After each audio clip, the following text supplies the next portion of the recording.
Okay, hi everybody, welcome. For everyone at the door, if you can make your way to a seat, we're just about to get started. Great, so let's jump in. I'm Opelo, I lead the education and talent vertical at Endeavor Global. This is not about me, it's about the panelists that we have here today. So what I'm gonna do is quickly go one by one and let everyone know who we have up here, and then we'll jump straight into the conversation. So we have Julian on the left, is co-founder of UBITS and CEO. Lissy, founder and CEO of Vinco Education. Diego, co-founder and CEO of CREHANA. And then we have Bruno, founder, CEO of RESILIA. So I think we can just kind of get started, and I think I'll dive us straight into a couple of interesting numbers that we have. So venture capital in LATAM in EdTech has tripled, grown 3 times between 2020 and 2021. In 2021, this venture almost reached $500 million. So I really want to ask everyone, what does this level of activity in terms of venture really mean for entrepreneurship and innovation, specifically around EdTech? And so we'll maybe start with my immediate left. Bruno, you can jump in. All right, sure. So I'll talk about, we usually say LATAM, right? But we're very different from each other. So I'll talk about more on the Brazilian standards. And what we've seen the past years was really interesting because basically we've seen these massive rounds that never happened before. So 20 million rounds, 25 million rounds, even if 50 million rounds with companies that have been operating for the past 10 years. So now we're kind of this tipping point, I believe, in EdTech in Brazil, and probably LATAM as well, where you start seeing companies giving the return venture expects. So those companies that once were really doubted, that once were really questioned, now they're showing they can be extremely good business. And of course, when this happens, you have role models for new ventures jumping in, right? So now raising seed money, pre-seed money, and Series A money in tech in Brazil has been way more easy than it was 5 to 10 years ago. And we see great entrepreneurs from different sectors jumping in to execute as well. So the quality of the entrepreneur improved, the quality of investor improves, there's more capital, and we have role models. And of course, since we have larger companies, we also have exits happening more often. So I would say we're getting to the point where we have the perfect scenario to become an entrepreneur in education in Brazil. So that's the perfect point. Great, and maybe let me skip Diego and I'll come back to you, but I think to your point, Bruno, about earlier stage rounds being much easier to raise in, I want to ask Lissy, is this the same for you in Mexico? How does the environment kind of look, and what does that mean for entrepreneurship and EdTech in particular? Yeah, definitely, and I think on that, I mean, for those startups in earlier stages, before at least investment coming from within Latin America, it used to be more known as investing in those where there may be Series A, Series B, and so forth, because there's a little bit of less risk. No, they have already proven themselves, but now seeing so much interest as well from international funds, we see more and more in not only international investment, but also local investment, taking greater bets in earlier rounds of different startups.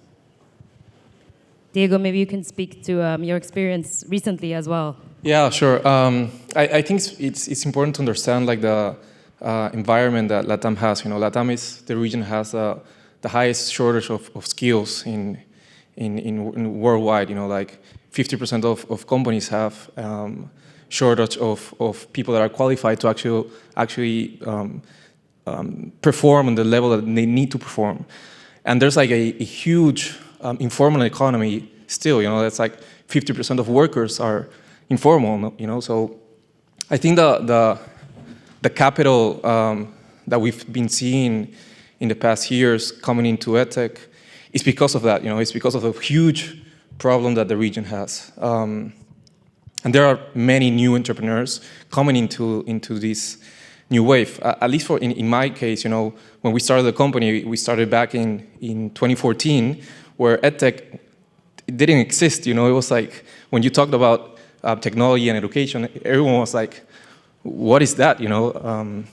So in my case, I needed to go outside of LATAM to actually raise money, and now we're seeing like a new wave of entrepreneurs actually having much more interest from international funds, and it's because of the problem that we currently have in the region.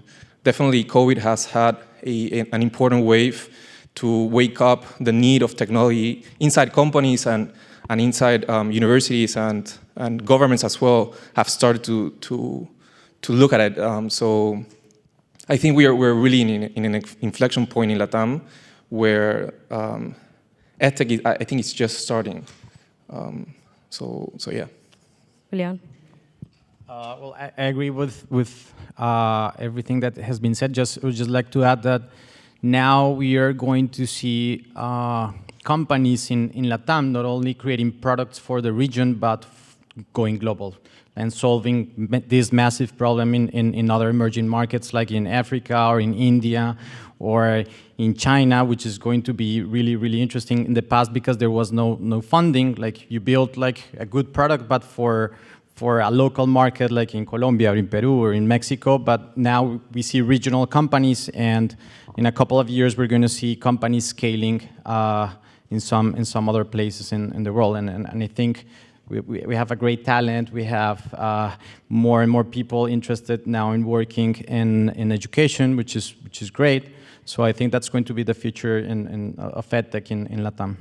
Great. So before we jump right into the conversation around the scale and size of the market, I actually want to turn to the audience and ask, has anybody ever taken an L&D class through their employer?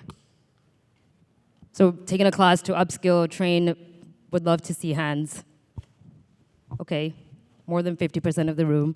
Great. Because there are 300 million plus workers looking to upskill and reskill across Latin America and the Caribbean. And I think my question, to the panel here is, what has been your experience of sort of the growth of this market over time? And what do you think the key has been to sort of building a sticky product that employers want to use and employees and workers, learners want to use? Maybe we can start with Diego. Sure. So, like, onto a point that the market has had definitely a sophistication on education technology inside companies. I think there's like a couple trends that we're seeing working directly with the enterprise. So one of the big things that changed in LATAM, at least 2 years ago, was that HR teams started to actually invest in learning and development. Before, it was more considered like a benefit or just like an aggregate to offer to the employees. Usually they had a reduced budget to actually train people. So when COVID came, people just went to work to their homes and they said, hey, what can I offer to my employees so that I can build a different type of communication and still engage with them?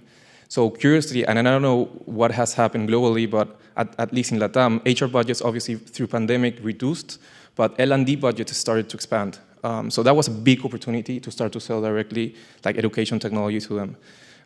So that's a huge trend that we're seeing still like in LATAM, and I have had many conversations during the event. There's like the chief learning officer role doesn't exist yet, So it's like when you usually sell to companies, you sell to HR teams, and normally you have like HR managers that are using that budget to diversify on and to apply like the learning strategies that they have. So I think that was one big shift, at least on the market side, that it's good for companies that are starting to interact with enterprises because budgets are now available to actually invest on it. Now, on the metric side, on the stickiness, it's still a really young market. The typical metrics that HR teams review is like, and I know Julian could say the same thing. It's like completion rates, hours being trained per employee. Still, we haven't seen a huge impact on how L&D is actually helping businesses grow. And I think we're still trying to understand like what is the actual impact that our platforms are having with companies growing. So I think we're going into a new wave of metrics that companies will like to review, such as like eNPS. How does training impact eNPS, or how does training impact employee retention? And because at the end, those two metrics have a much more higher impact on business growth. So at the end, I think the stickiness or what things we can do to actually have a much more higher impact on companies and teams is relating education with those types of metrics. And Lissy. I mean, I'll jump in because Diego mentioned the metric of retention, and one of the key components of Vinco is with those 300 million employees in the workforce, we target mostly the 200 million employees who currently don't have a high school or a college degree, and it's mostly the operational base of companies and how we can make it easier for them to connect with these different education opportunities, but at the same time that the company and the stickiness that we get is mostly by helping the companies make it easy for them to connect their employees with all these different education opportunities, whether it's high school, it's college, it's language learning, or a certificate. And in that process, one of the key metrics is it's the retention, right? When you're thinking about the cashier who right now retention rates are getting even worse through COVID, with those specific cashiers who usually stay working at a company for 2 to 3 months, by helping them get their high school or their college degree or a certificate that it's at least 1 year, they have huge wins in retention. And that they stay much longer with the company. In the short run, it can be high school, but in the medium run is how we can make sure that the 200 million employees who don't have as much access to the different education opportunities can have access to them as well. I actually think maybe building off of the topic that you've mentioned around access, I think a lot of the conversation that we have in terms of edtech is increasing access to quality education. But you know, this saying is often said, access is not opportunity. So I want to maybe turn to Bruno and see how do you think about access and opportunity through your work as well? Yeah, so I love the difference, right? I guess so many people think that access is just having access to a content or deploying money to a specific student so they go and pay their tuition fee. But that's giving access, but giving opportunity is a little bit more. So once a person had access to a good content, once a person had access to a good learning, like what does this person do with that? Like how does she go to the companies? How does she land a job? I mean, if you look at Brazil specifically, like a lot of low-income students, they have access to good content. I mean, you have amazing open platforms, you have free content online, you have very cheap universities.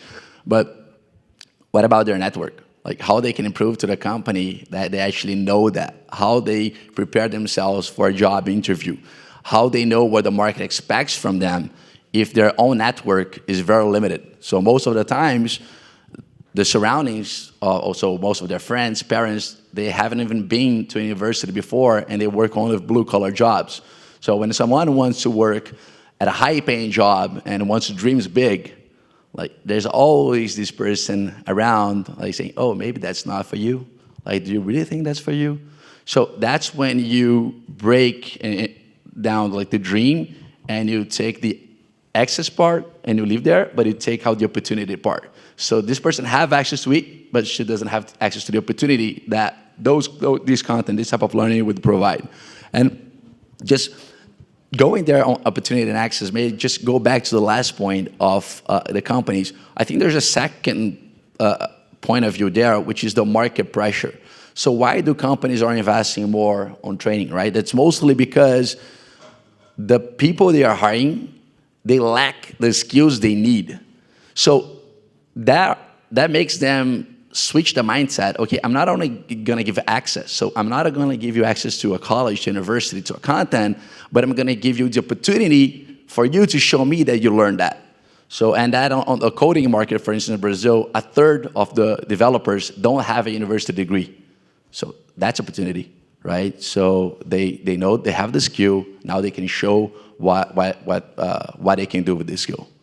Actually want to pick up, and I'll give it to you, Julian, on this. Both, you know, if there's any points from this last question on access and opportunity that you're seeing through your work as well. But on this point, I think around showing what you've learned and thinking about how you can convince employers that the L&D programming and budget is budget well spent. How are you thinking about learning analytics and sort of measuring the impact of these L&D programs and offerings to show to employers what that's really doing? Yes, well, here I think there are basic metrics that Most of us measure, as Diego mentioned before, like measuring completion rates, like measuring the time that students spend taking the courses or programs. But I think there are like 2 or 3 things that are going to be relevant. First is measuring the gaps that employees have in specific skills. So you can do that, for example, with assessments and understand what are those gaps that employees have. And then how training is helping them close those gaps. And finally, measuring the ROI. And that's really, really hard. Seeing a lot of studies, and we've tried to do a lot of research here and experiments. But I think there are opportunities to learn how to do this. For example, measuring how right now we're doing things like before UBITS, how much was the cost of 1 hour of training, and after UBITS, how this cost of this hour of training reduces like 10 times because technology is more efficient, because content is more engaging, etc. So I think there's a lot of room here to understand better and see actually how people grow within the company thanks to the training that they receive, how they close gaps, but also how they acquire new skills, and how you see then, for example, career mobility, people moving from sales to marketing or from finance to HR, or growing faster in the organization. Those are also metrics relevant that where training impacts and has really good results. Let me turn to Diego, who, with CREHANA, the mission is to sort of upskill and reskill the workforce of the future. How have you been thinking about sort of career mobility on the one hand, and this pivot from B2C to focusing primarily on businesses? Yeah. So what do you think are the roles that companies need in LATAM? It's just an open question. Like, what do you think is the most demanding roles that companies need currently in LATAM? Let's focus in LATAM. Total number? No, the roles. What roles companies need right now? Customer service. What? Developers. It's not developers, actually. Like, not yet. Not yet. It's more like operational roles, So when we talk about the future, like, I'm not saying that we don't need developers. Obviously, I think all of us need developers right now. But it's like, when you talk about the mass of companies in LATAM, and it's curious to talk about the future, we're not in the future yet, We need the high demanding roles right now in companies are like operational roles, our sales roles, our marketing roles.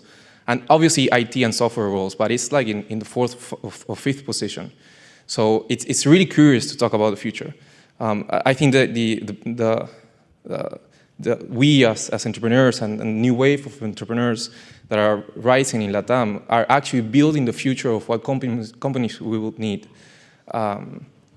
So I think from a business perspective, when we started on the consumer side, obviously we saw that there was a high demand on technology and business roles.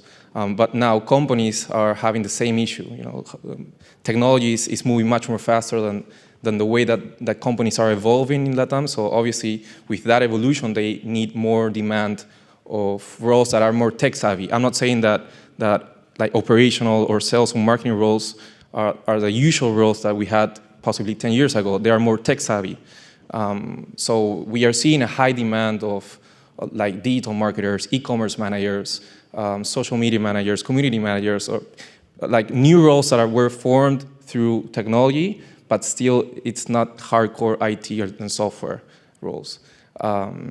So I think what we are gonna see in the next year or so in LATAM is that companies obviously will demand much more data, analytics, and developers, but at the end, the companies that are currently suffering LATAM from the shortage of those roles are tech startups or tech companies. So yeah, on the skills assessment that Julian mentioned, I think the way that companies are seeing what skills they need, it's more on a day-to-day demand. They still are lacking of planning of what type of talent they need internally, because again, it's education and business growth is still not entirely connected.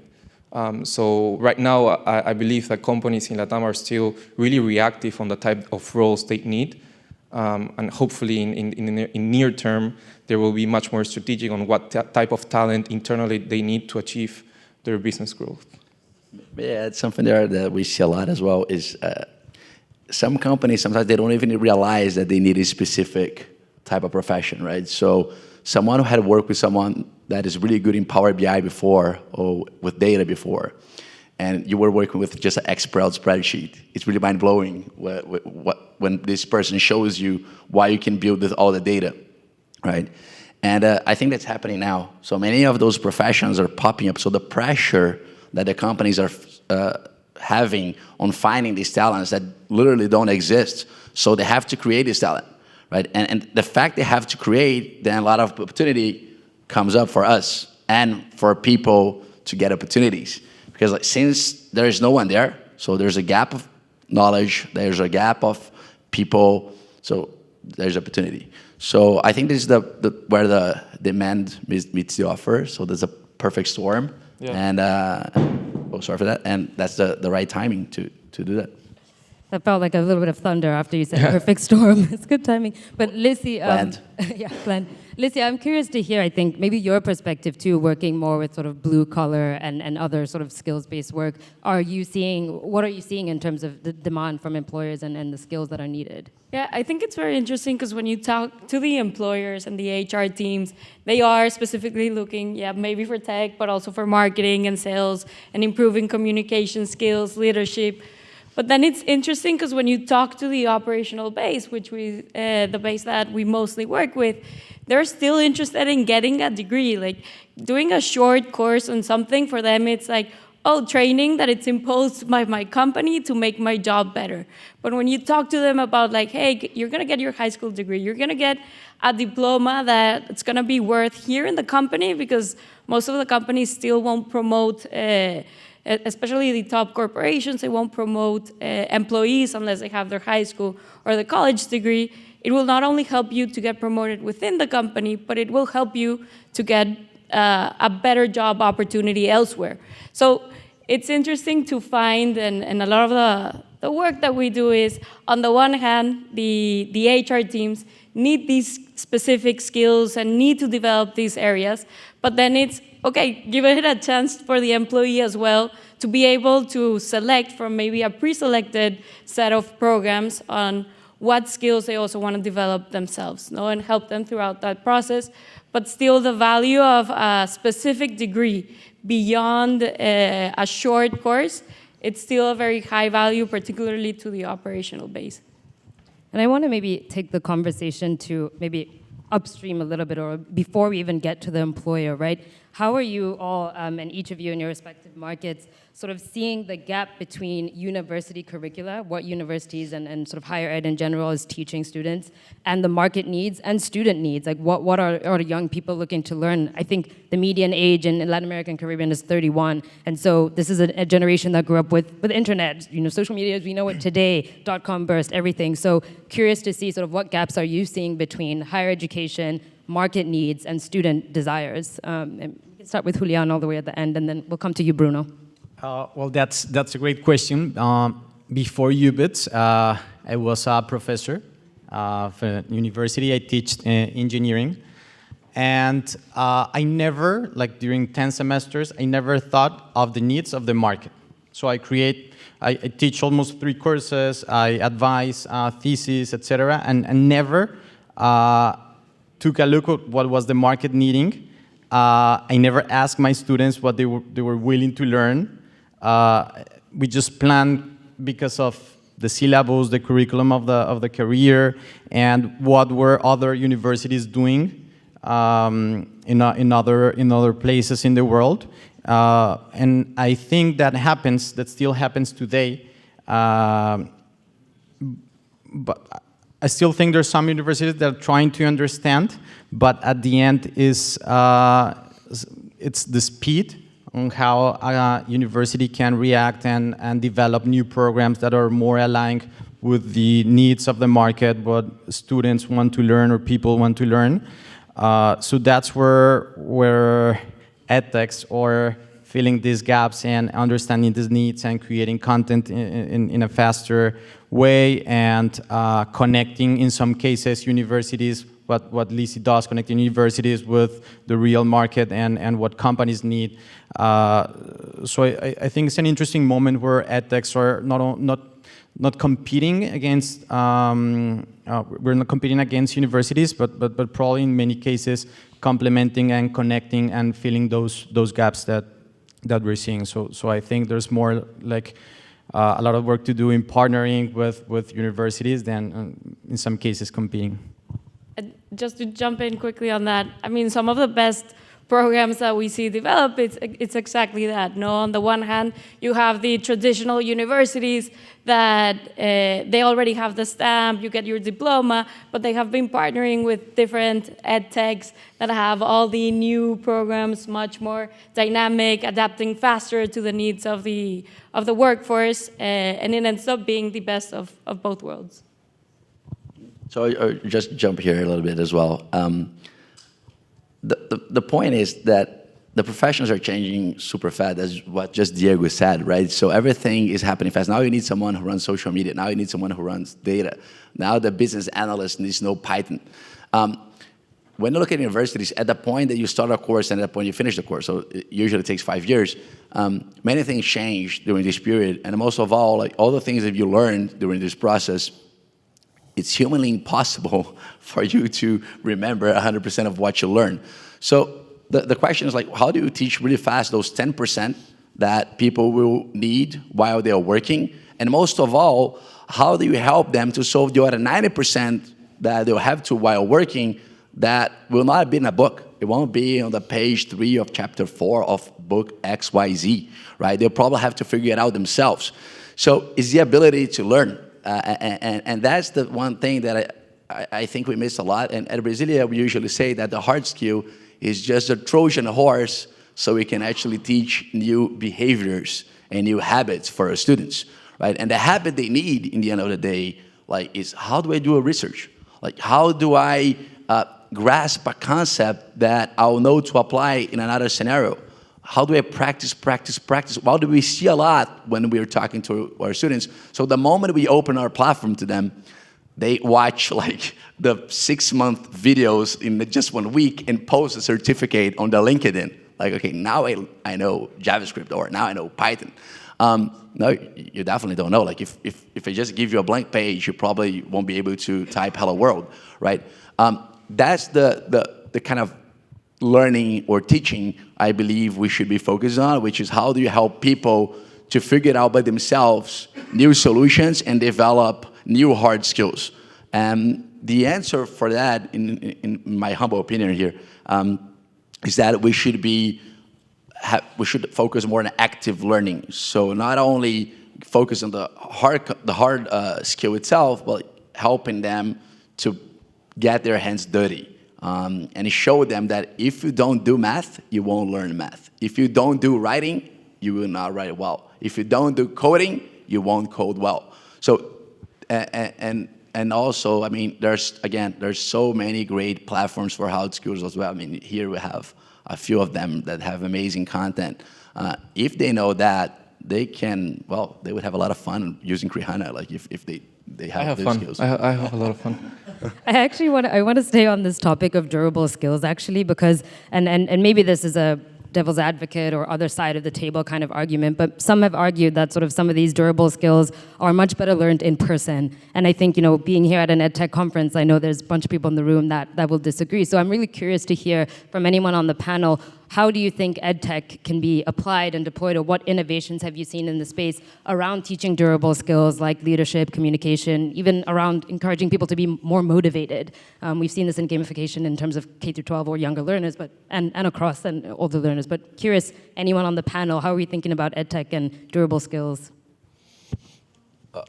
May I jump here first? I want to talk about higher education. Just like one thing, ahead. just one thing I had in my mind, and I just want to share it. So, like, the formal education sector in Latam sees the four of us like sexies. You know, it's like, wow, this is so sexy.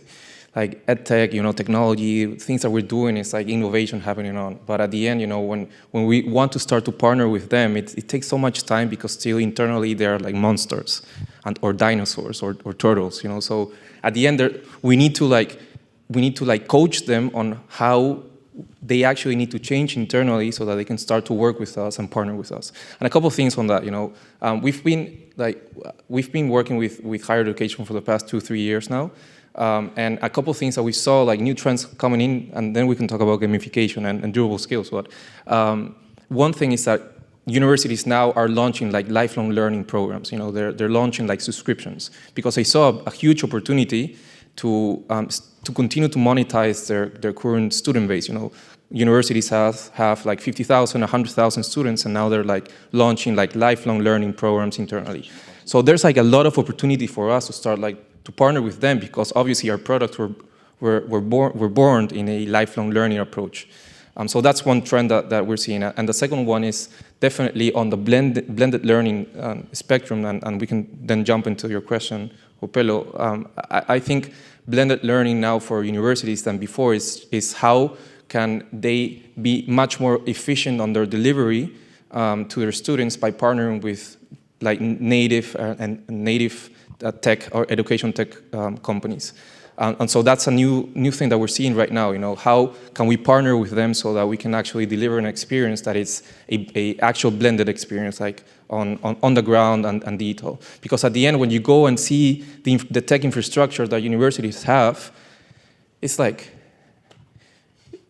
it doesn't work. So when we go and try to integrate with them, we need to like build some custom features to actually do those types of integrations. So I think what we're doing right now, working directly with that sector, is to build new capabilities on the things that they actually need internally to decide to be a much more agile organization. And if universities actually adopt that type of methodology, I do firmly believe that the sector will have a much more qualified professionals in the market. I just wanted to say that. Just say you didn't want to answer the question. It was too hard of a question. I wanted to, I wanted to. Oh, great. Bruno, I don't know if you had thoughts on that question about durable skills. Sure. So I truly believe, and at RESILIA we truly believe in people, right? So for the same reason that if you want to get healthier or if you want to build muscles, you could just download an app and do yourself. You could eat well, you could eat healthy, like eat a lettuce instead of eating a pudding. Or you could run every day 5 kilometers and do push-ups. Like anyone could do that, right? Why don't you do that? Like why don't you just stand up every single day, 5 in the morning, do your exercises, eat some really healthy food, and live like that? Because they're humans, right? So, and sometimes we need a stronger input than just a push from an app. So for the same reason that personal trainers exist or nutritionists exist, we believe that teachers and instructors and facilitators are extremely important in the education process. So although RESILIA is a full online experience, it's an in-person experience. Right, you are online, but you are living with other people. So education is also a social experiment. Like you're exchanging ideas. Most of us probably met one of our first loves during college or K-12. We have friends that we've created in college or courses. So being part of looking at education as a whole experiment, as a whole journey, and not a single experiment, but like a lifelong experiment, and having people around you to help on those days that you're feeling down, or you drank too much last night, or you don't feel really motivated that day. So that's what we really believe in. So the question is, for us, how do we empower people who will help people? So that's our vision for online learning, is really empowering instructors and teachers so those people can help students develop these behaviors and skills. Maybe in the last sort of 5 minutes of our conversation, I want to stay on this point of people and transforming lives and really kind of changing the trajectory of people's lives through education. And I want to point maybe to two things. So the first is actually around the topic of diversity, right? So 6 out of 10 women in Latam are across Latin America and Caribbean make up the labor market.